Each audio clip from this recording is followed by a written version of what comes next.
सेवारो, जयमङ्गल, छ्यान्सालो, झोरले, फ्यापुला, टासिटेले र दाजुभाइ दिदीबहिनीहरूबाट केही कुराहरू जानकारी पाएको कारणले मैले पनि केही कुरा राख्न खोजिरहेको छु।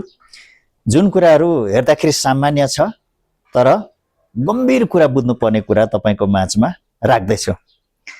नम्बर 1 मा यो देशको मूलवासी को यो राई लिम्बू गुरुङ तामाङ आँखा चिम्से नाक थेप्चे यिनीहरू चाहिँ यो देशको मूलवासी हो।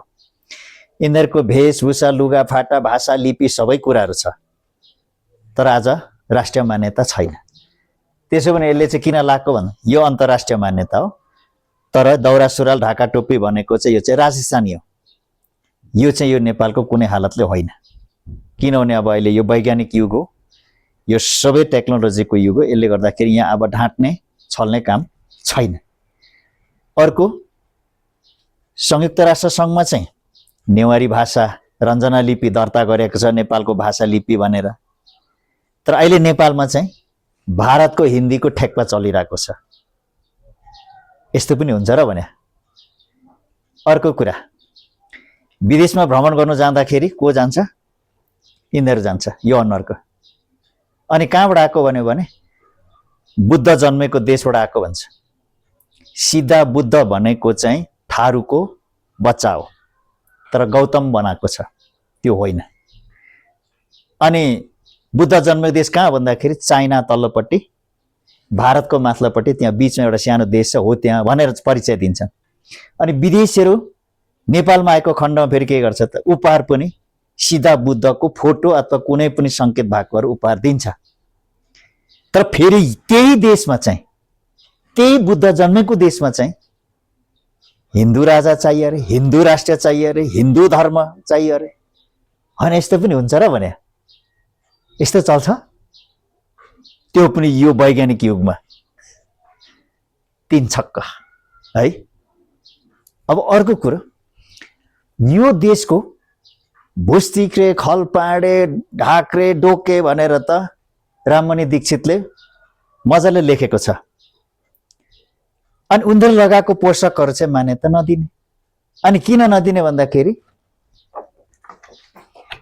यो बनाउने मनुस्मृति मनुले के लेखेको छ भने मनुले लेखेको यहाँनिर एउटा शब्द म तपाईलाई पढेर सुनाउँछु। यो माओवाद मङ्गोलवाद बाहुनवादमा लेखेको छ। यसको 84 पेजमा रहेछ। यहाँ यसो लेखेको छ। मनु भन्छ यो संसार भरिको सम्पत्ति सबै बाहुनको, उसले जसो जे लिए पनि चोरेको लुटेको ठरिन। शूद्रले सम्पत्ति कमाउने अधिकार छैन। शूद्रले सम्पत्ति कमायो भने बाहुनलाई पिरोल छ। यसकारण शूद्रलाई कुनै पनि हालतमा धन कमाउन दिनु हुँदैन। शूद्रले सम्पत्ति जोड्यो भने बाहुनलाई पीडा हुन्छ। शूद्रलाई जबरजस्ती सित्तैमा काम लगाउनु बाहुनको जन्मसिद्ध अधिकार हो।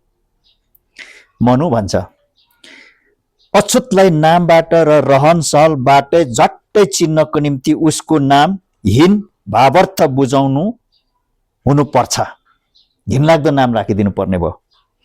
पहिरन फोहोर हुनु पर्यो, लुगा फाटाहरू पनि मैल धैल हुनु पर्यो। घर टाइलको बनाइदिनु हुँदैन र छाप्रोमा बस्नुपर्छ। यिनीहरूले सुन चाँदीको आभूषण जोड्नु दिनु हुँदैन। बाहुन छेत्रीको घरमा काम गरे बापत बाहुन छेत्रीले ठेकेको जुठो खानु पर्ने छ मनुस्मृति भन्छ। सुन चाँदी लाउनु नदिने बित्तिकै अब हाम्रो यहाँ राष्ट्रिय गरगना भयो त भएन। यसले गर्दाखेरि अब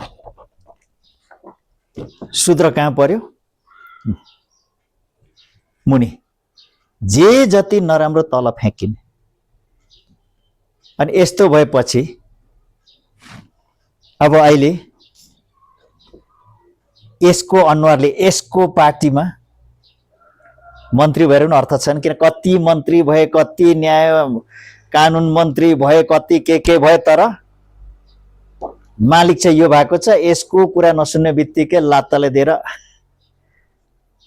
पारीको पाटामा पुर्याएको कति छ हो। यसले गर्दाखेरि जबसम्म यो संगठनले भनेको कुरा सत्तामा पुग्नु पर्ने हुन्छ बहुमतले या कब्जा गर्नुपर्ने दिन आउँदैछ अर्को कुरा अब यो देश राममणि दीक्षितले के भनेको छ खलपाडे झाक्रे भुस्तिख्रेहरूको देश हो भनेको छ यो अनि अब अहिले यहाँ चाहिँ के भएको छ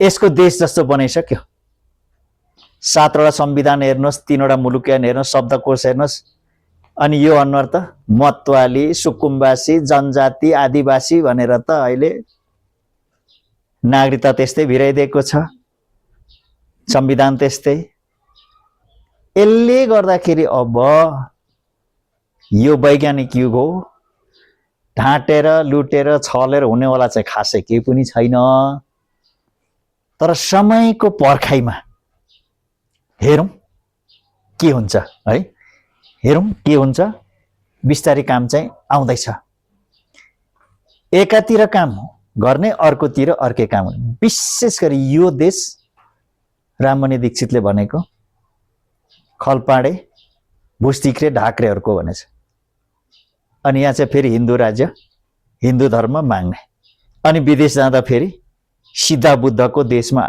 बाट आएको भन्छ अब यो चलखेलको डेट एक्सपायर हुनु आँट्दैछ है भन्ने कुरो जानकारी दिँदै हामीले विशेष बुझ्नुपर्छ र बुझाउनुपर्छ किनभने अब समय एकदमै नाजुक आइपुगेको छ भन्ने कुरो जानकारी दिँदै अहिलेलाई म बिदा मागे हस्त बाई बाई जय मङ्गल